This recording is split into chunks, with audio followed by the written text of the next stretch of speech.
All right, now we are officially live for another edition of Weekly Market Outlook. I got my man, Mr. Brent Badal, in the building with me here today. It is Sunday, September 22nd, as we wrap up the final week of what has been an incredible September, and we step into the last quarter of the year. So excited. If you're watching this recording, congrats to you guys for making the decision to always plug into value, to help you in your trading careers. With that said, I'm going to go ahead and pass it to Brent so he can kick us off with the fundamentals of the week. And let's run it up, guys. Yes, sir. Yes, sir. Yeah, definitely. Shout out to you guys for being here. Obviously, it's a Sunday night. You probably would rather be doing other things than doing this here, but this is why you are that 1%. This is why you are here, why we are improving. And just like Rich said, right, it is the Q4. It's the beginning of Q4. It's crazy how fast this year is going through, but this is definitely super important for us and for what we do, right? To understand as far as the Qs, especially when it comes into the NAS side of things, right? Into the indices, it's very important to really know what's going on when it comes into that side of things. So we will go over right now the fundamentals, right? We'll go over the news, the forecast here, the weather forecast for the market. So we'll go over that right now, see what we have, and then we'll talk a little bit about too, as far as the Q4 things, right? Importance on that side of things to be looking at certain stocks and their earnings and things of that nature. So let me go ahead and share my screen. More, share, share. Okay. Uh, application windows. All right. Can you guys see my screen there? Should be able to. There you go. Cool. All right. Awesome. So first things first is obviously news. News is something for important those that are new. We always check out news. We check news, what's happening. Try to not fall into the smoke. That's what I always like to say about that word, right? What I mean is that if the news is already stating or it's forecasting that it's going to be positive, it's going to be negative for the US dollar or for that particular stock, don't go immediately and buy and sell. We go off what the charts are telling us, right? We go off the market structure, the smart money concepts. We go off our trading plans that we have, like our strategies, off everything that we have. Like I can say, let the candles speak to you, right? That's what we know. But we know with news, as far as, okay, you know what, at this specific time, this news is happening, this high impact news is happening. What does that mean? Well, that means that we're going to see a larger movement in the market. We're going to see a big movement in the market, and that could either be in a situation of it helping us as far as going a little bit slower, going a little bit faster. Really, it's just going to push the market going from here. If we know that the institutions want to bring it up here and it's going to take them a week, well, with news, it could take them a matter of minutes. With news, those that are new here in akashx, I know we have a lot of people here that are brand new. Congratulations. Welcome. You received a free 10K account with TradexMastery, right? A free challenge. You cannot trade news. So something important for you to do is this. Know that technically the rules say 2 minutes. I like to say 5 minutes just to be safe. So 5 minutes prior to start getting ready to close all of your trades and don't trade until 5 minutes after. Technically, it's 2 minutes before and after. Now, don't get no FOMO. Don't get no situation of, oh, well, I can't. I'm not going to pass it. No, you will. Don't worry about it because we still have the aftermath of the news and sometimes even the pre of the news that you can trade. So as far as right now, no news. We're good. It is a bank holiday for the JPY. So if you are trading any pairs that are JPY, can't keep that in consideration. Tomorrow, we have immediately right away ton of red news. And again, a lot of this that we're going to see, it's because we have that Q, we have that new quarter starting, and it's the last quarter. So it's one of the most important ones when it comes into the financial institutions, right? So for the euro side of things, for the euro, we don't trade that, but we have lots of red news. JVP, lots of red news. We don't really trade that here. At least Rich and I, we don't really trade those pairs at that point, but it's always keep that in consideration. As you can see, it's a very red day across the board, pretty much for a ton of pairs. Now, for what we do look at is the USD pairs. USD pairs, we have the manufacturing, flash manufacturing PMI, flash services PMI. I like trading this one. It likes to move fast for sure. So it's a weird time though. A lot of times I touch on times. 7:30 a.m. Central, gold and NAS like to make a little bit of a move. 8:30 Central, we have the bell. Obviously, likes to make a move at that point. So I like seeing when we have news at the hour or at the 30-minute. We have it at the quarter. I don't really like that. So what can happen here tomorrow, Monday, is that our opening bell could be really slow. because it could get in preparation for the PMI, or it could push that opening bell even more at that time. So keep that in consideration there, but know that you can still trade the bell. You're perfectly fine. Get ready to close and then open. And if you are trading it, you could use this in your advantage. Maybe the bell pushes all the way up and it wants to retrace, and you think maybe it's going to take like 30 minutes to retrace. Well, guess what? This news could retrace it in 5. So it's something exciting that you always have to see news. That is Monday. Tuesday, we have consumer confidence. I love this one. Which manufacturing, again, 2 sets of news. Other one too that we have a little bit earlier is the S&P. So this really helps us more on your retirement side of things, where things are going in the future, long range. Nothing really that you would look to trade at, but something just good to look at outside of your trading in itself, just to know where the dollar is and where the future is going to that point. But what we're going to trade is at 9, good time. So we have 7:30 a move, 8:30 the bell, and then 9 we have the consumer confidence. Consumer confidence, again, don't fall into the smoke. People spend no matter how bad the situation is, right? But this is just helps that little push to get another nice little move at 9. So happy for Tuesday. Wednesday's the chill day. Wednesday, we calm down a little bit, which is good. We need that little, so we need to slow down just a little bit, slow down just a little bit, catch our breaths as we're trading throughout the week. We have crude oils, we have new home sales. Now, new home sales is one that I've been saying now for the whole entire year. We need to pay attention to the housing market. We see what's happening with the housing market already. So get ready for that in the next 3-4 months. So this is good information, again, to see where are we at with that big R word. As you know, we're not financial advisors, but where are we at with that big R word, right? Are we seeing that? Are we not seeing that recession? No recession. We're probably already in it. But regardless of that, new home sales will show it. Previous, as you could see, 739K, and it's dropping significantly, around 40,000, a little bit more. And that, so it's just a good leading indicator to see if we are heading towards recession or not. And a lot of times, home sales is one of those factors for the interest rates as well. So Wednesday, it's just something more to pay attention to at that point, what's happening. Thursday, that's the good day. Thursday, we get ready. Thursday, our buddy Powell is back. Our buddy Powell is ready just to come out and say, good evening, good morning. At this point, and be like, good morning. And then boom, buys go up, sales go down, whatever happens, right? So crazy, crazy busy day on Thursday. If you've already traded news, if you've been trading news with me, you already know Thursday is the day. You've been waiting for this day for the whole entire month. It's the day. If you do not trade news, I would highly recommend you to pay close attention, because this happens every month. And you can see what happens now. Pay attention so you can come in next month and trade it next month. I love these days. 7:30, gold likes to make a move anyways. NAS likes to make a move anyways, right? More gold than NAS at this time. 7:30, what do we have? Unemployment claims. Bam, right away. Final GBT, unemployment claims, core durable orders for the month, final GBT price index, 7:30. All of that happening 7:30 Central Standard Time. 8:10, we have a few FOMC speakers, nothing really to worry about. 8:15 as well. 8:20, weird time again. 8:20, our buddy Powell comes out and speak. That's where you see the memes. That's where we see our buddy Powell. He would literally come out at 8:20, and he'll barely open his mouth to say good. And then next thing you know, you see that candle jump up or down. This is something immediate that happens. Then we see a couple more FOMC speakers, everything good. Pending home sales. Again, pay attention to this one, okay? Pending home sales, Treasury speaker, FOMC speakers, just all throughout. So Thursday is a very, very busy day. Keep an eye on Forex Factory. Pay attention which news you can and can't trade.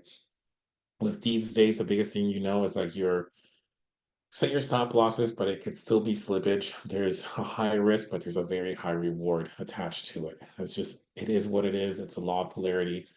You're risking a lot to make a lot. That's just what it is when you trade news, right? So understand the risk that you're getting into. And if you can live with that risk, then you go ahead and have fun with it. And if you cannot, then don't worry about it. Don't get FOMO. You traded already Monday, Tuesday, Wednesday. You might sit down Thursday, but you'll come back next day, Friday, okay? But Thursday, I'm very excited for Thursday. cool thing is that Thursday is going to be a special one, and I'll have to put a shameless plug here for myself. I'll be live at that time. So that's why I've been waiting for this day. It's very rare when Powell speaks while I'm live on akashx. So we are going to trade with Powell live on Thursday. So very excited for that. Give you guys an idea of the risk reward to it. TradexMastery just paid out commissions.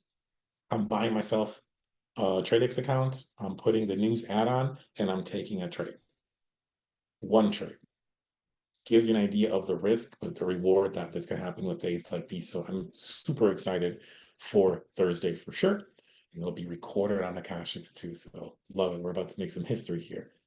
Friday, we close out Friday, corrections Friday. I'm not a huge Friday trader, but Friday's going to be really good. This particular Friday, I'm excited for because we had so much news piling up. We had Thursday, and then we close out with more news.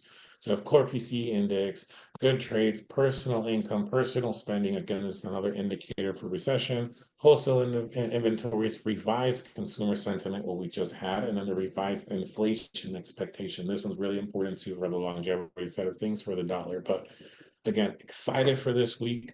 We have Q4, so expect NAS to really be jumpy too, because you'll have a lot of companies coming out in those 100 companies in NAS 100 come out with what they're doing, right? Obviously, it's a situation where if they haven't met their numbers, they have to come up with some exciting news, with some big things happening too, to make sure they meet these numbers, because this is how they close out their year with Q4, right? So we either see a Q4 positive news. We see positive movement, either up or down. For NAS, at the end of the day, it's volume, it's volatility, it's what we look for to get those big pips. So it's going to be a good week for that. Either a company says, hey, you know what, Q1, 2, 3, we're getting there, but look at Q4, we're expecting it to get to these numbers, and this is what we're doing. Everybody gets excited. It can help NAS. Or alternative could be like, hey, you know what? Everybody wakes up tomorrow in one of those 100 companies, and there's an email, there's a mass email for 50, 100, 200, 300 of them saying, hey, guess what? You're not clocking in this morning. So regardless, we have one of those big movements, right, that we can see throughout this week because of where we're at with Q4. Either the company has to adjust costs to make sure they can hit their quotas, or they take that risk and they push forward with something in innovation side of things where they're going to hit their numbers and it gets more exciting. So it's going to be a really good week for NAS in itself because of the Q4 side of things. And we have a lot of news to help push up. And really, I know, Rich, you're going to go into the charts right now, but with all of this news, we could probably see gold where it needs to be at, or we're just gonna go to the next gold to 6,000. I don't know, something crazy right at this point, just because with all the news that we have right now. But I'll pass it over to you, bro, so you can take it to the charts. All right, awesome. Well, real quick too, since we obviously talk about news first, how about the FOMC last week, bro? I mean, that honestly, guys, like all year, I think this is probably like the most discussed like news thing that has happened like all year, if not like in a long time. Like that rate cut of the 50 BPS, like that's a big deal that I think is really like being a catalyst for where we're gonna step into over the next year. I know I've talked about it on my sessions. Some of you guys maybe don't tap into them. Maybe Brent talked about it on his, but I think the last time that they cut 50 BPS, like it was like 2001 and like 2007 or something like that. And like within a year, it was like the S&P or all the indices basically like get cut in half. Like the market literally cut in half.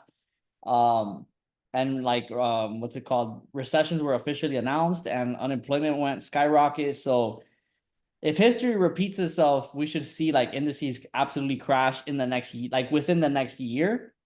So it's not gonna happen necessarily today, right? But it's something to keep in mind, like historical context, like for the long term, to not be surprised if those things start to happen and to because like indices are something that, and you've seen gold too, like have just been overall so bullish that if you just kind of stay on the buyer side of the market off the pullbacks, like you've been winning basically. Like if you tried to sell against these bull runs, especially gold right now, you're getting clapped. Like if you see all the great gold trades that we've had recently, I would eyes closed, and I don't keep up with all of them to be honest, because I'd go crazy as an educator trading for myself, but I would venture to say a lot of them were buy opportunities. Um, so just keep in mind, guys, those macro time frame things. And I'm not a big news guy in detail, but when we have something that is that serious, like that doesn't happen often, it's something to pay attention to. And so I definitely did a little bit more research after that rate cut to see like the effects of that.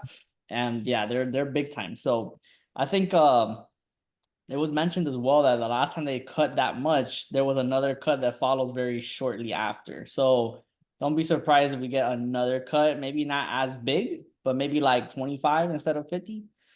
So we'll see. But let's jump into some charts here real quick. All right. Let's pull up, we're gonna pull up gold first.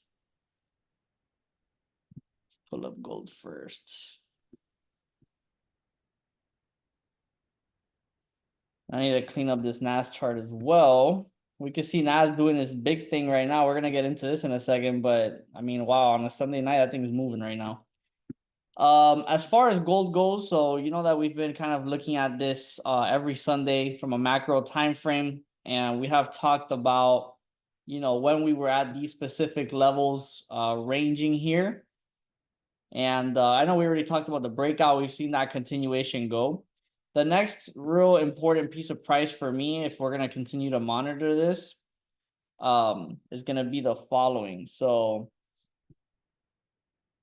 basically this range right here would be my next area where I would really monitor what price is going to do. To go bearish right now is obviously very counter trend. So if you're going to be selling, just understand that you may not want to be too ambitious with how long you hold these sells, the way things have been playing out right now.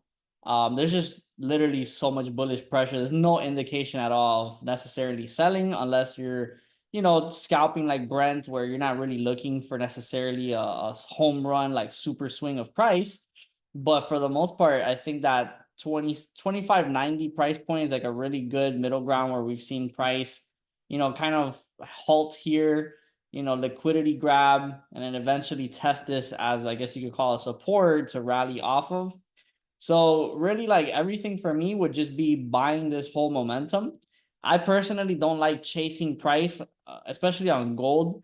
I'd rather, come to a place where we can see like price has settled before and made decisions off of, which for me would be that 25.90 to not even 2600, maybe 26 to 25.90, somewhere in this vicinity right here is where I would look for buys off that level to continue just taking things higher. The only thing that would really make me go bearish on gold is if, we have like one of those fake rallies and then we really start coming down to that 25.90 area. And if we get some type of rejection and then that fails, then I would really like selling that off until 25.30 again, at minimum, to take out this low here. But the probability of this scenario happening right now is just not nearly as high as just continuing the bullish momentum that we have right now, if you ask me personally. So, for now, I would still be very bullish. I think we had Joel call out a trade already. We've had Mohammed call out a trade already. I'm not entirely sure of the bias of those specifically, but I'd venture to say that, this demand area, we could see buys off of this just continuing to push. The only thing that would shift my mind again bearish is if we really start to, like shift below here. And then once we get to 25.90, that will really be like the decision point where we either shift back bullish or we break below and really take us down to at least take this low out and then head up to 25.30, 25.27 area. Just because that's where we've seen price revisit here, right? So that would be like my outlook overall for gold as of right now. But me personally, like I wouldn't jump into anything right now. But if there's educators calling out trades, then obviously they're probably looking at smaller time frames. I know that's more Brent's repertoire. So I don't really have any super interesting thoughts on gold right now, to be honest, bro. If you want to take some time and really like go over gold. Yeah, I mean, gold, it's oh man, gold I definitely had a stroll with last week for sure with gold. And it was exactly for what you're saying, right? This is a 30-minute time frame, and it just kind of gives you that picture of how many times we broke structure, how many times we continue to change character over and over. we had this big news situation with FOMC, which was crazy because my stop loss was 59, 50, 25.98, and it went to 25.98.86, Oh 68, and my it God. crushed me. So I was like, that was my whole recovery for the week. And like you were saying, right? Gold was just nonstop. So I would go into this because I'm those who traded with me, you already know I'm team sales. I like my bears, I like selling all the time. So I would find the sell scout, go into the sell, we would go 10, 15 pips profit, and then like immediately start acting up really bad. It's like, you know what, let's get out 10 pips. Let's get out 10 pips, 20 pips. Like last week, I think kind of like the 7 gold trades that I took, which was very little for gold, maybe one hit 30 pips. All the rest were either like two were stop loss, and then the other ones were just 10 pips, 20 pips, like little, right? Because we weren't getting that just full pull. Now, with the news that we have said, it's like you were saying, right? That really what began all of this, and that's why news is important, right? What began all of this was the federal budget balance. Federal budget balance happened last week, and that's basically the feds saying, "Hey, we have this much money to be able to run this government, right? Run this country, pay the government the whole nine. This is what we have." Now, obviously, there's more in depth into it, but it's just general specifics of what that is, right? So each month they currently get into more and more depth, but usually it's like an extra, oh, we went into debt $10 trillion, $20 trillion, $10 billion here casually, right? Just maybe each month it goes up 10 billion, 20 billion, 30 billion, 40 billion. Well, it went up from what was projected to say, hey, you know what, we're another $40 billion in debt. It went up to being over $120 billion in 1 month in debt. Where we don't know, but in debt. So that sparked everything because now there's so much debt. So what do? We print more money, and then it obviously loses the value. So that's why gold has been going up from that moment. And then what Rich mentioned too, right? That doesn't help either because if you look at history, that point 50, last time that happened, 2008 happened. So it's like, it doesn't mean it's going to happen, but it's like, hey, you're not giving me good faith right now. You just spent 120 billion dollars in a month, and now this happens. Like you're not giving me no faith right now in the dollar, so gold continues up. So now we are at such a point. It's like we are so far into it now to where literally I hate saying this because I love my sales, right? Until gold actually breaks below 2500 and supports, we will see gold go back down again, positive for the dollar, the whole nine. But guys, we are so far away from it. We're at 2617. That doesn't mean it's not going down. That doesn't mean we're in full recession, whatever. No, we're still going to sell, we're going to buy, we're still going to do what we do. But I really feel just a gut feeling now, and I don't like it, that we should probably now start leveling maybe somewhere around that 2530 that Rich mentioned into maybe that 2800. Sucks. It sucks because I like selling, right? Like I want gold to be back. My favorite area where gold was in that 1800 and that 1777. I love that 777 zone. Anytime gold would hit, you would buy or sell. It was 9 out of 10. It was a win. Like it was just, I loved it gold down there. Where it's at right now, it's a little bit tricky, but there's obviously zones. So we needed to see come back to 2586. What's going to happen? Will it bounce? Will we buy? Will we sell? Will it come down to 2560? Will it come down to 2530? But really, until it comes down to 2500, breaks it and supports it, then I think we could start seeing some drops. Until then, we're still probably going to be somewhere in this area. And then the news that we have, it's going to be so strong. And really, it's really going to be defined, as far as my opinion, where gold is going to go is when Powell speaks. Once Powell speaks, then at that point, we're really going to see that breakout. Because I know, like you mentioned, Rich, right? Last time that happened, it was point 50. And then it was like a week or two after something happened. I don't know I can't remember either if it was a speech or it was news or it was whatever, but immediately something else followed. Yeah.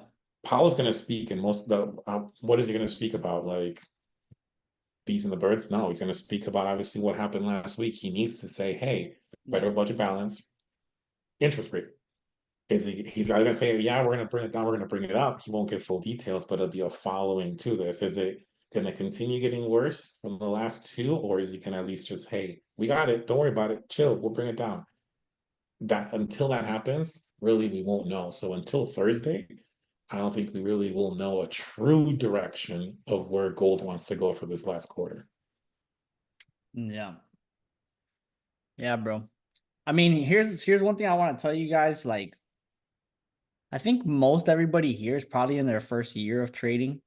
And something you want to be aware of, I know like some of us on here, I mean, honestly, when people plug into calls and like outlooks, it's probably because you really care about learning the skill set and understanding what you're doing. So I like having these environments to have these conversations, because what I want to bring up is that you guys got to realize that people that were trading, like,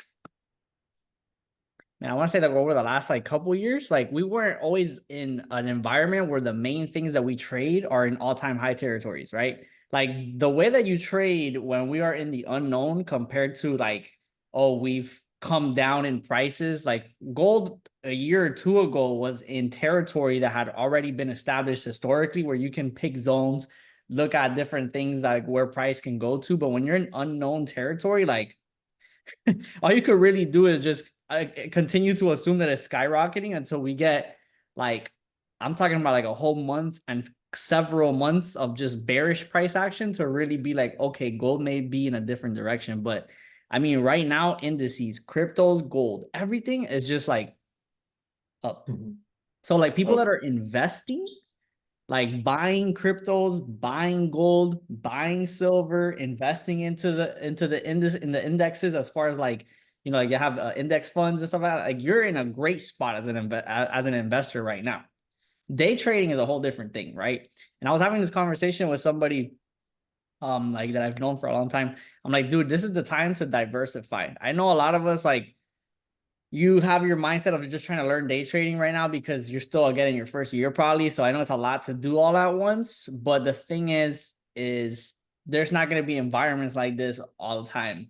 And so the easiest money that you're going to make in trading right now is buying and holding all of the above that I just mentioned, because it's literally taking you like no brain work. It's just a matter of understanding the conditions that we're in and just literally, like, you could have for the last 3 months, bro, on your trading account, just bought gold and just kept buying and just holding it all these months. Now, obviously, that's not a legit strategy I would do as a day trader trading on like TradeLocker, MetaTrader, but that's been the reality. So how could you have taken advantage of that as an investor? People literally buying gold, physical gold or ETFs, right? Like, just keep in mind that you guys can do that, right? Whether it's like people bought airline stocks during COVID, things like that, because they understood like that was the season for that.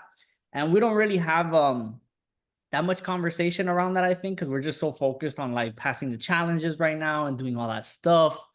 But man, like I've had stocks that have risen like 30% in a day. I've had like people that they've been buying gold for the last while, you know, and it's not fast money, but it's still very passive trading income that you didn't have to work really hard for or bust your head over like you do as a day trader. So just wanted to throw that in there, bro. Because I think sometimes people forget that they could probably do that. They just don't have the confidence to do it.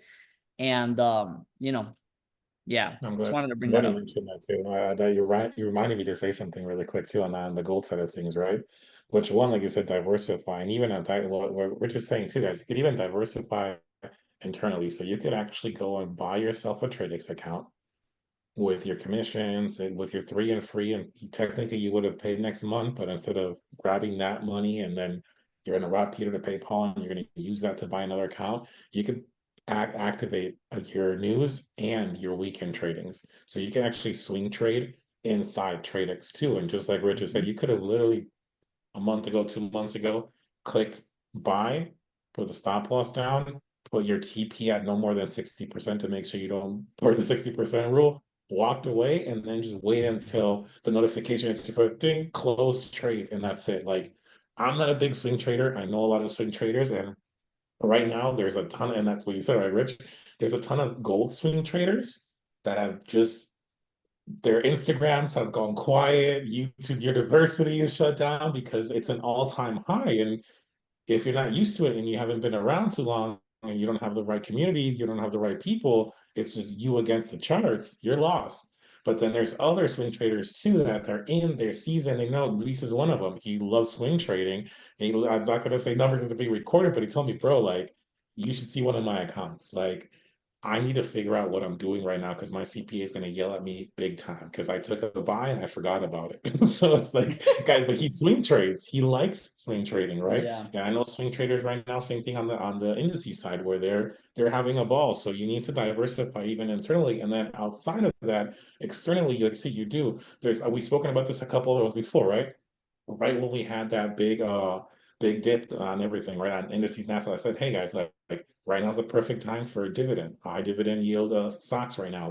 Like what you said right now when COVID happened, the cruises, the airlines, like it's everything trading in itself that we're in. There's so much branches that you could start grasping from, and it's amazing. And then see, this is the last thing that I'll close out to let you go into the NAS side, Rich. Seasons, gold.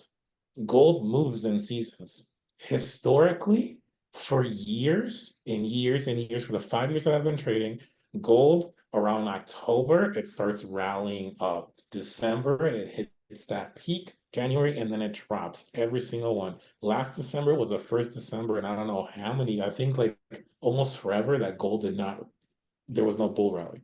It went up, but it was just slowly up, down, and it rose, but it didn't have an actual bull rally. So are we going to see another bull rally or not? And that starts in October. So that's going to be crazy. If we end this month and we go into October and we wrap up October at an all-time high, well, historically, based off seasons, gold should rally from that point on and go through a bull rally. So we could even see a higher number. So again, it's crazy. We're in crazy times right now, like I said, but it's all about following the proper trading plan, guys. It doesn't matter how many stop losses we hit at that point because we just need that one TP and we're good and we keep on going. So right now is the worst time for you to fall in love with any trade. And I will say this is not me being the bear team, right? This is not being me sales. Don't fall in love too much with buys either, guys. Just because you've seen it rally up and it's been going up for the last 2 months, don't go put a reverse mortgage on your house and buy gold right now because it could tank and it could go old and you could be Yeah. like buying and it could start rallying because once it rallies down, it's going down. So don't fall in love with it. Set your plans, follow your trading plans. This is a long run, it's a marathon. We need to take advantage of every time, of course, but you take advantage and still follow your trading plan no matter what. But back Yeah. to you, Rich. You can go ahead into the NAS side. Yeah, no, 100%. Yeah, I mean, at the end of the day, like buying all-time highs is literally like the mass psychology thinking, and that's a bad spot to be in. So, you know, day trading, like when we're catching 100 pips on gold, 30 pips on gold on pullbacks because we're riding the bull rally, it's a different thing than like going and buying a freaking ounce of gold just because it hit all-time highs again, like that's all Brent's trying to say. But definitely let's get into NASDAQ because y'all know that's our favorite. Um, all right, here we go. Yeah, I think it pushing. All right, so you guys saw like I had like a little tool here pulled up a little bit earlier. So I'm gonna give you guys like my perspective from the macro, excuse me, right now. So I had been talking to you guys about 19.5. Well, we've been talking about it for a while. The importance of looking for trades around that area. Initially, obviously, we were looking at sells just because we really looked like we had like a distribution pattern or like a head and shoulder. Some people will call it where like, you have left shoulder, head, right shoulder, and then you get a dip, right? I don't like talking about patterns like that, but just to make it easy to explain, that's kind of like the bias I had for a while was really looking at gold, Nasdaq reacting below 19.5 for sells to take us down into this area of demand, which at some point we're still going to revisit this, by the way. Like that big of a demand zone that's just unmitigated like that will have its time. But for right now, we've clearly broken above during FOMC, like this whole boxed in area that we were in. And honestly, like that week was rough for me. Like that was the worst week for Liberty and like, God, I don't even know how long. because when we have ranging markets like that, it's just not it. Like, not for the way I trade. Like, what I want to see is days like this Wednesday that we had, where we had like that explosive move to the upside that continued rallying. The conditions we're seeing actually right now for the last 2 days, that's what I like to see, is us, breaking out of a range again. But this was just like tough for me, honestly. Like this, like you literally can't even do anything at that point unless you're a scalper where you're looking at like, selling the highs and like buying the lows very aggressively. Then that's a great paradise of price action to be a part of. But as an intraday trader looking for like over 150 points in a single day, with the way I trade, like the only real good trade was FOMC, like after the news break, which I'm very paranoid buying that, simply because you never know, like the slippage and stuff you could have during those conditions. And then we actually started getting the really nice buy moves during Asia, which I don't ever trade during Asia. So that was obviously weird. Not really weird in the sense where I couldn't see it coming, because whenever you have FOMC or like some major news, you will get aftermarket activity more than usual. But it doesn't fit my trading plan to trade after market hours. So regardless if I anticipate it or not because of the news, I cannot break my trading plan to take advantage of one anomaly of a day, if that makes sense. So like right now, there was a trade based off how I do things for NAS, where we were able to, look for sells breaking below the Asia low after we had some liquidity grabs around that 9:30 time frame. So I'd love to see that, where like, price initially showed us that it was bearish once we took out this high over here at around 19,950. Like, yeah, literally 19,950. We pierced that little high, and we rejected right away. Price kind of consolidated, 9:30 rolled around. We had that little fake spike to the upside, which led to that break. And that was the really nice trade for me on Friday, was just breaking out of the low after the fake out to the upside, catching this move.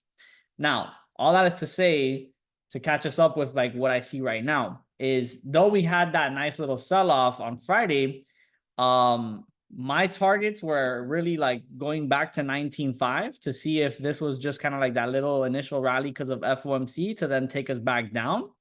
But it is not the case. We have clearly seen that we are respecting like the high of FOMC during that spike. You see how we came right to it and started rejecting. And this is the biggest thing I'll tell you guys personally for like NAS, is aligning the smaller time frames with the higher time frames is how we can really catch a really nice move of the day. So for example, on the 4-hour time frame, if we just look at what NAS has been doing, we've clearly seen that after 19.5 and FOMC, we've broken clearly above 19.5 without a doubt. We've tried coming back down and rejected. Now, if we look at 5-minute time frame, this is where I start to really look at areas of supply and demand and where we should be respecting if we're going to continue going in one direction. So what I mean by that is, my initial thoughts again were selling, because we were initially like kind of selling already, and then we had that fake push during 9:30, and then we had that real drop. And so the good trade was Friday, selling below Asia, like right here. 50-point stop is like typically what I do, which covers like these highs and everything. So that was perfect. We saw we hit a 3-to-1 plus right here, and then price started to retrace. Now, here's what I'm getting to, okay? If we look at areas of supply and demand, right? So like, for example, this pullback here before we got the drop, this is like an area of supply. And so if price is going to continue selling off, it needs to respect this area, which we did see initially that happen. Right here. So once we got that, pullback and we broke below that, you can see that's what led to that really clean drop. However, what happens is that all of this like pullback action here should not, break above that for us to consider this still bearish price action. So for example, like all of these little pullback candles right here, if we're going to continue bearish, we should have reacted to it like how we did here and continued lower. However, if we look at what price did, and it's probably going to be a little clearer. Yeah, it's going to be a little bit clearer maybe on the smaller time frames here. So you can see like all these pullbacks, pullbacks, pullbacks, right? Look how price shifted above all of this. That initial shift right back above all of these little supply candles is the first indication that we were going to start pushing bullish again. And that's confirmed whenever we get that first pullback down and we don't break the new low.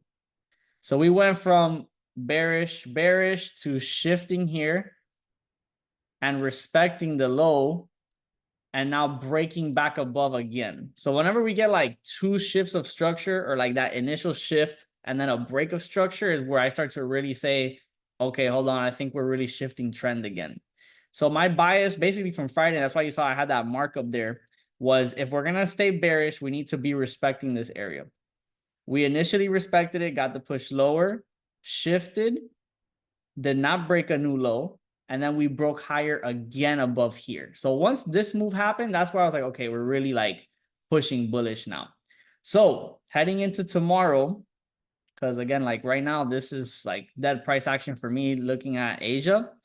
Overall, the bias is still bullish, but this is something that I don't like to see, like a big Asia push. But overall, you can see like we have a very nice like area of like a key level right here where price has like respected and oh my bad. Price has respected that zone. And so if I'm gonna be looking for buys, I'd actually want to see price during New York tomorrow, maybe after we take this high, kind of retrace into this area. And if we get rejections here and we can come up, I'd like to take buys off of that area. Now, same thing if we kind of come into this area and actually break below it and the Asia low, then I would really like selling that to take out this low and potentially even get down to that 19.5 area. So what we do around this high and around Asia is going to be very important for me tomorrow. So I'm going to go with what the momentum is saying right now overall, which is bullish, right? We've tried shifting lower. We rejected that, broke higher, respected that, and now we're making another big push. So you can see the shift really taking place here. So as long as this price is being maintained, we can continue to rally higher, pushing us really into potentially even like the all-time highs that we were at before, right? We've talked about that before. Like if we stay above 19.5, we have the potential to get back to all-time high territory. And the reason why that's so important, and I'll leave it off with this, is we don't talk about this much, but like, what's the word for it? Not divergence, but when we look at the indices as a whole, you can get the whole picture of what's going on. So for example, US 30 hit all-time highs again, and the S&P 500 hit all-time highs again. The only one out of the indices that didn't do that again was NASDAQ. So the chances of NASDAQ just completely going against what the other indices are doing is very rare. Like it'll do it for a time, and that time has already been happening. Like we're still in that phase where US 30 right now, all-time high, S&P hit all-time high, but NAS way behind. So it's like playing catch up right now. And so we don't really talk about that much, but understanding the correlation. So that's what I was going to say, correlating assets, right? It's like if you wanted to trade silver, pay attention to what gold is doing. They move very similarly. Sometimes they have opposite directions, but a lot of times they realign and kind of move together. Same thing with the indices, right? In the indices, if US 30 is pushing bullish and S&P is pushing bullish, NASDAQ may be going bearish for a while now, but it usually tends to align again. And so I think that's what's happening right now. The fact that we pushed above 19.5, we had our first pullback, and now we've broken again higher right now on a Sunday. Overall, I would say definitely bullish, unless we get like real evidence that we're going to take it back to 19.5.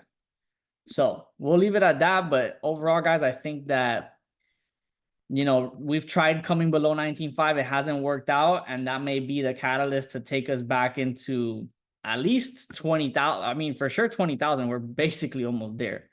But I would even say 20,200 at minimum, like getting into this area of supply here. But don't be surprised if we like really massively rally this next like couple weeks into all-time high territory again. So that's what I would say. Brent, I don't know if you want to share your charts or. I want to share the chart, but same thing. I mean, it's like like I said, for last year I was trading US 30 NAS and gold. And with US 30 and NASA, it would be like I would have them both open at the same time, and it would be like, okay, like I'm not sure what NASA's doing. US 30 just bought. All right, get ready to buy NASA, like or the other way around. Like they would always follow each other, whether one or the other. S&P, I never liked it. It was just way too slow for me. I know S&P is really good more for like that breakout long run, and I'd like to scalp. But I stopped doing US 30 because I got more into features and I wanted to focus just on those two pairs a little bit more. I started getting too much, but with that. I NAS right now, I really think what you said, how it broke right now, what the other two did, I think we should see the 2800 easily. Like there's no reason why we wouldn't see that high again, 2800, and then decide there if it's going to bounce off, it's going to break, whatever it wants to do. But at the same time, I think this week we will see 2800 and we will see as low, I think, I mean, it could go lower, but I want to be somewhat like respectful for it too. Maybe like 19,600. 19,600 for a low, 2,800 for a high, but I think we'll touch both this week. With all the news that we have and NAS, I mean NAS with Powell and everything, just NASA alone could easily drop down 2, 3,000 pips and reverse it immediately. Like, so that we have a ton of new set for it. So I want to see 2,800 and I want to see 19,600, but I want to see them both. One touches and then the other, or vice versa, whatever it is. But both of those areas I want to see touch this week. Yep. But yeah, I pulled up the chart so you guys can see what I'm saying here. So like we have S&P 500 at all-time high right now as we speak. And then if we pull up US 30, well, sorry, I clicked the wrong broker, but regardless, same thing here, right? So you like right now, we just broke these highs here and we're like in all-time high territory. NAS's all-time high is still here and we're kind of breaking these highs right now. So if we start clearing those highs, I just think like bullish just to keep up with what's happening with the indices markets overall is just, I'm not gonna say it's common sense, but I feel like we can bank on alignment more than this kind of just going away from it for forever. It just doesn't make sense. Like historically, they're gonna align at some point. So Yeah. yeah, I was very excited for the sells though. I'm not gonna lie. Like we were peeping I those sells mean, for a minute, but even right now, if you go back to the time frame that you were at, the I know daily. you're now huge in patterns like I was, that there is forming a W pattern, bro. So that looks like a W, and that could be a harmonic pattern that could form a bearish bat could be formed right there. Like that Mhm. could happen. Yeah, and if it does, bro, and we start breaking below 19.5, like we're coming for this area. I'm telling y'all, like this price Gone. point, like I'm telling What like time this, frame? look how obvious this wick is right here. Like we've been talking about, like that right here, that's unfinished business. I know I said the same crap last week and we haven't gotten to it, but it doesn't mean that it's forgotten. So, we'll see. But it's gonna take news. It's gonna take news and some heavy stuff to take NASDAQ from here to here again. But when it happens, we see that it can happen in an instant. Like you can see like big push like this can happen very quickly. Like I'm talking like 2 days, 1 or 2 days, this thing drops like this. Now, I will say though, if I ever had to like full margin, just close my eyes and buy and hold forever, like I would bet if we came to here, that would probably be the lowest that we'd go until all-time highs again, assuming that the other indices are still maintaining the pressure. But yeah, man, I think we're not done yet with all-time highs. I don't think this is gonna be like a peak high that has started the recession that's gonna last forever now. I mean, who knows? But I guess we'll find out, bro. Yeah, so you see here, I'm trying to draw this up super fast here. Oh, okay, Um, cool. Yeah. And then I'll stop sharing. one, six, one, But yeah, guys.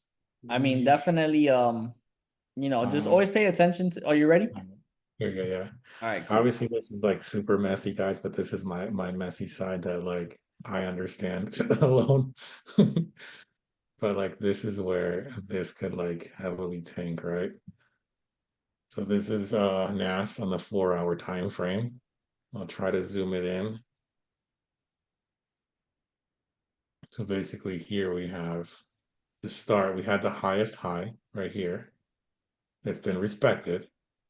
So that starts, the X is where it starts, the 1, we have the low, which should be a little bit lower right here, right? We have the 2, and it dropped, went up, respected, so that's the 2. That respects it. We have up, breaks down, up, respects, that's the 3. We have down, up, down, respects, that's the 4. So now we would just need that down, up, and which at this level where I have all these bunch of lines right here, there was a lot of motion right here, and that's why they're there. And then we had a break of structure at the same time. So if somewhere around this 2300, which is somewhat of an institutional number, if we have that respects that ceiling, drops down, and then respects it and drops, that will be a bearish bat harmonic with a fifth Elliott wave, meaning that this is not just gonna go here, but it could freaking break my floor in my house right now. Like it could go all the way down. So I know that this is like high level stuff that Luke's telling me, whatever. I don't use it all the time, but it's like break in case of emergency. And right now it's one of those emergencies to where we could be seeing, but at the end of the day, I think we would go more this because it would have to follow the S&P, it would have to follow everything else.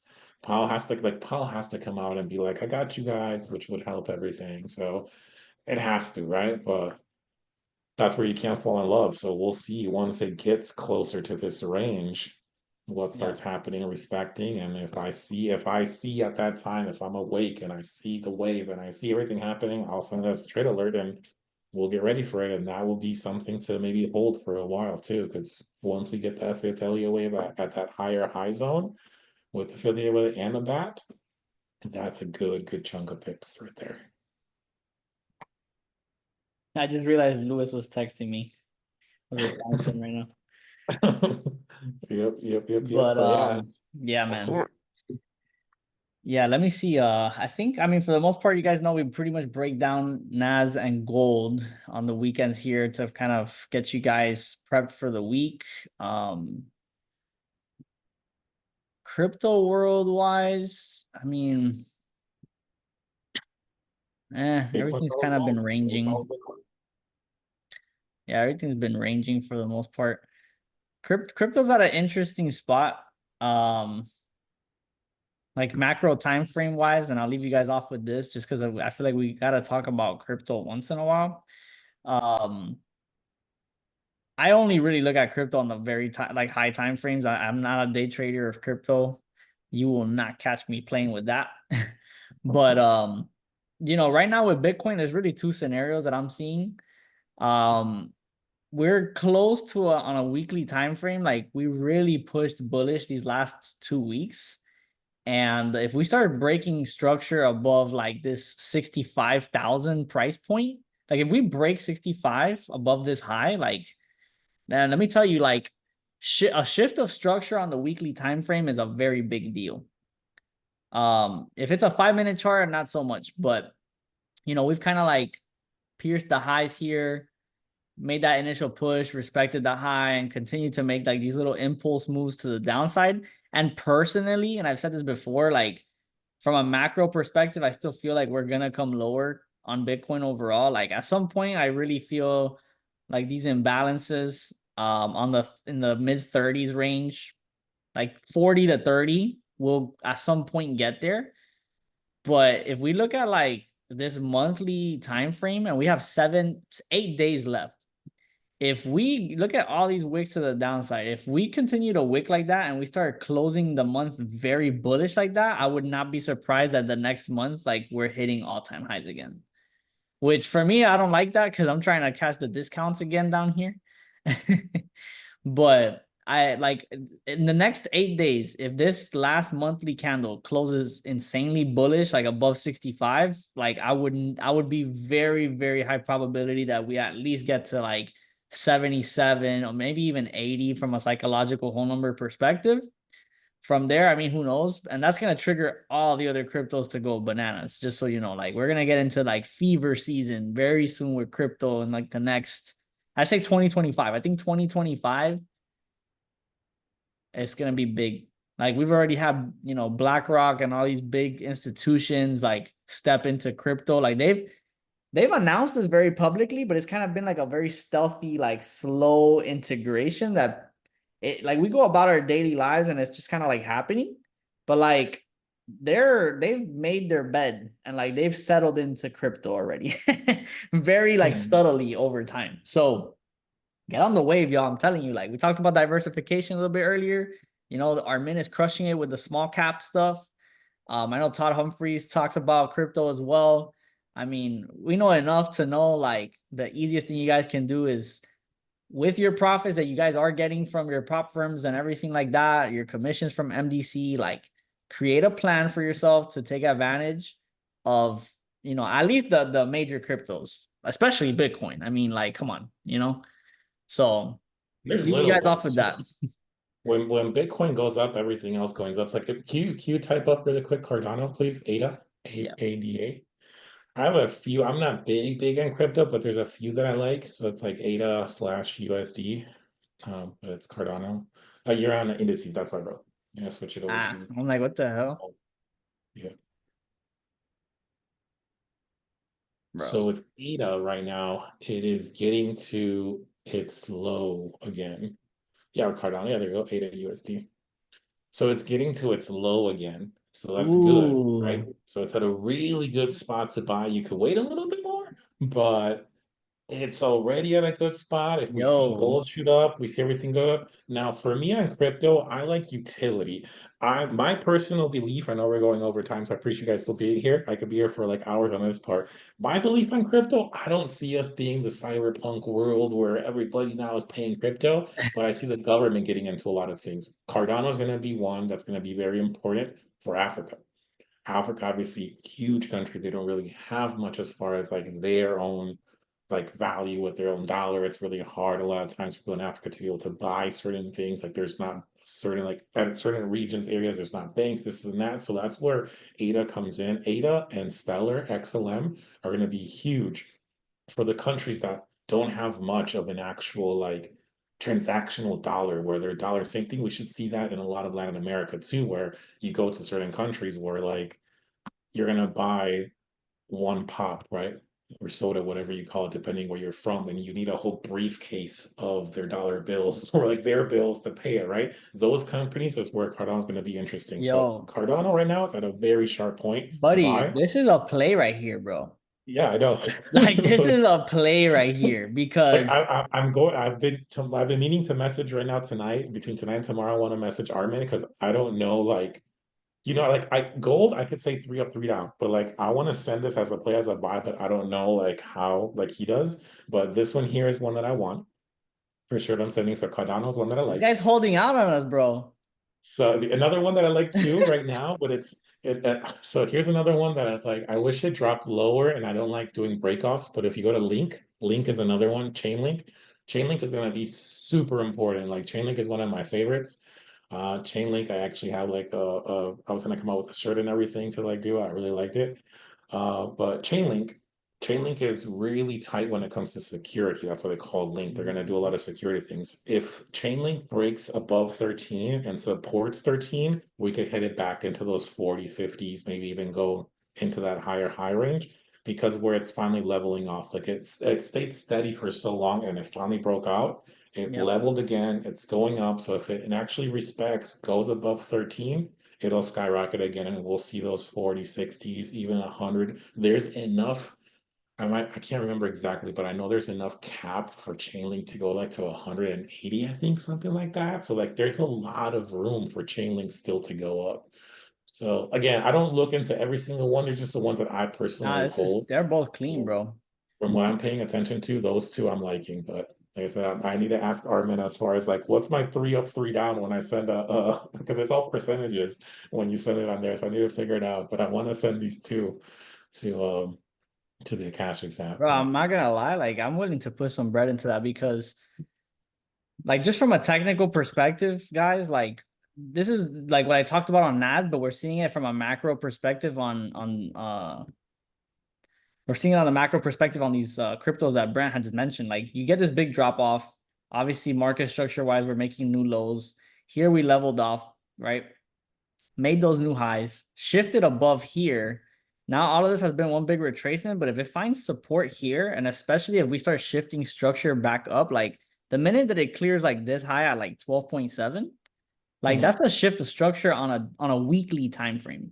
Like if we get a weekly shift of structure after having this bearish, bearish, bearish, bearish, respecting this, and then shifting structure here, bro, that's solid. Because I mean, think about it, even from, let's call it 13 to 23. I mean, it's not double, but it's getting near double. And if you guys don't know, you can't put your money in too many places where it doubles, just so you know. Yep. So I mean, but I definitely like, even more than the Link play, the Cardano play, bro. Yeah, Cardano. I mean, a lot of people trash Cardano, but Cardano has so much utility to it. Mhm. They've been struggling to like win the contracts, but as soon as they can like win a good governmental contract, they are gone. They have the infrastructure, they have everything, they have their own buildings, the whole nine, like they're there. And like at that peak when they were just running, and then at that peak they ended up losing some contracts. Bitcoin did that big drop, Dogecoin big that big drop, like all the cryptos kind of fell, and that's when they took their fall. But when they had their big high is when Bitcoin had the big high. So we should see Bitcoin could take that next big step if gold does it too. But at least right now, like what's your worst case scenario? If you have right now your commissions hit, you have an extra $300. Let's just put a number out there. What else were you doing with your $300? Like, how bad could it be? I mean, literally, where it's at now, at where it could drop, like, there's not much room. If it goes down, it's dead. Like, there's not that much you can do, right? But the cool thing about crypto is that it'll go down to zero, but it doesn't mean that you've lost it in a sense yet. It could come back and rise again, right? So it could come back to you. So it's not that much of a risk at that point. So holding a Yeah. bunch of eight, Todd, very favorable. Awesome, Jen. Phil, what's up, Phil? Yeah, Jen and Phil. So he's holding ADA. Tony says that Todd talks a lot about Chainlink. Yeah, I mean, like I said, XLM Stellar. Eight. I haven't looked at XLM. I actually will look at it later. I haven't checked XLM, but XLM Stellar, ADA, Chainlink. Those are like my top three. And then Cosmos is pretty good because Cosmos, they're big on doing like dividends in a sense. So anytime you see Cosmos on different platforms, 9 out of 10, they're always paying 20, 30, 80% interest. Like they're paying a bunch of interest. That's what Cosmos is really into. So they're good at that point. But as far as utility, XLM, ADA, Link. Those are my three. Oh yeah. Hey, I don't know. I'm gonna have to talk to my the financial advisor in the other room to dump some bread in here, because especially like if the I mean, obviously right now is a better price to get in than 40 cents, but if we break and close above this high at 40 cents, like that's an official weekly shift of structure. My goodness, bro. I mean, from 40 to 80 is double as well. You know, and I think what happens, a lot of people like they maybe don't have a lot of capital to put into it. So like if you're gonna put like $100 in it, you're gonna wait a long time to make another $100. Just being honest.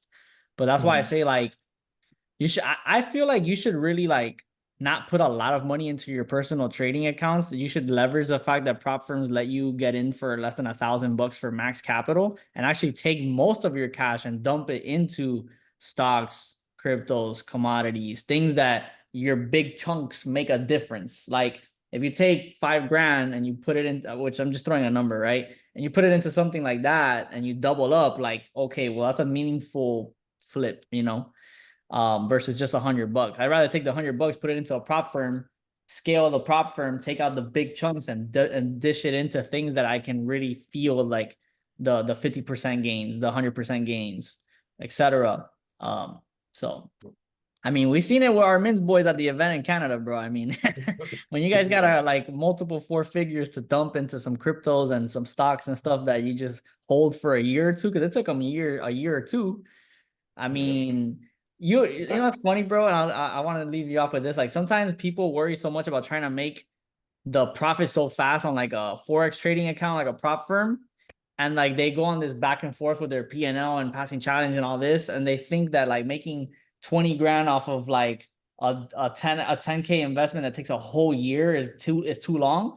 But you might go the whole year not really making much profit because you're still learning and making mistakes that you would have been better off thinking long term. So like it's Yeah. just the way it is.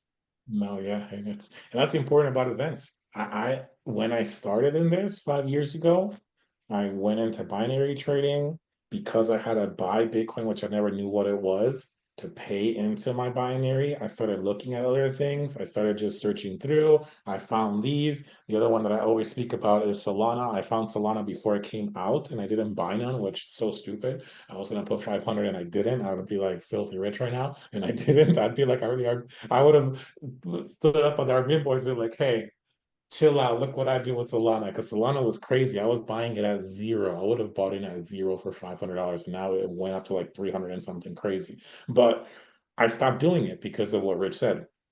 Went into Forex, found prop firms, and then just tunnel vision, and I completely forgot about it. And what really sparked the interest again was the Toronto event, seeing the excitement in their faces of just that. Like, hey, I've been in crypto, I've been for a year, started with 1,000, 5,000, and now this is where I'm at 80,000, 90,000.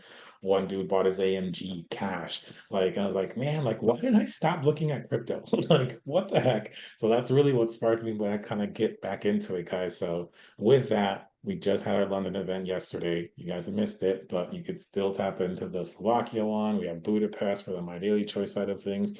Dallas, I'll be here. I'll see everybody here in Dallas. Dubai, Rich will be in Dubai. So we still have plenty of events you guys can tap into. So make sure you go to an event. It definitely will. You will get something out of an event 100%, Yo, regardless of UK? where you think you are. UK? 500 people? That's crazy, Man, bro. That talk was about crazy. showing It was up, nice bro. too and everything. That was crazy. So awesome, bro. Okay. Hey, Let's Luisito was texting me right now, bro. He wants to be on the next Sunday market outlook next week. Yeah, I already told him to pull up. He's always traveling. I already told that man I he's got to know. chill out. I don't know where he's at right now, but he'll be here in Dallas. I think he's saying that's his last stop for his travel for the year. He'll be here in Dallas, so we'll see if he shows up too. But yeah, we'll bring him Yeah, on we're next gonna week. get Lewis on here next week, guys. Yeah, Yep, Lewis is a gangster, man, honestly. But yeah, we're yep. pretty past time for sure. So I'm trying to eat some dinner, I'm not gonna lie. But Yep. guys, appreciate everybody for tapping into today's session. Hope you guys got a lot of value. I might have to go and take advantage of these crypto plays Brent's be throwing out here right now. But yeah, man, super grateful for y'all. Hope you guys have an amazing week as we wrap up September. Shout out to all y'all who have been at these events. If you're going to the Budapest one, Dallas, Dubai, all that, Slovakia. I mean, my God, we're literally global right now. So it's awesome to see.